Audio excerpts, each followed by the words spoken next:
It is for this reason that COS today is concerned on the ongoing attempts to drag in the Chief of Staff to the President, Right Honorable Femi Gbaja into the issue. We are concerned that this could have undesired consequences, even from the perspective of those who are pursuing this narrative. For instance, we have seen tenuous analysis that concluded Gbaja-Biamila's guilt simply because he was listed as Edu's reference on the CV used for her confirmatory screening before the Senate. Some surmise that the Chief of Staff was part of the transactions because he is reportedly of the same political sub-block as some people who have been insinuated to be connected with the issue.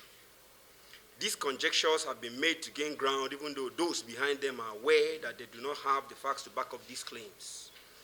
But the most outlandish of these claims is the one that comically concluded that the Chief of Staff is complicit in the transactions being investigated because he forwarded the memo containing President Tinubu's approval to the suspended minister for the release of 3 billion naira for the verification of the National Social Register compiled by the former administration of President Muhammadu Buhari. This even has implications for the eventual outcome of any resulting trial, since charging the wrong persons could jeopardize such trials. The second is the unwitting frustration of governance, when people demand impractical workflow, like insinuating that the Chief of Staff should not have transmitted Mr. President's approval to the suspended minister.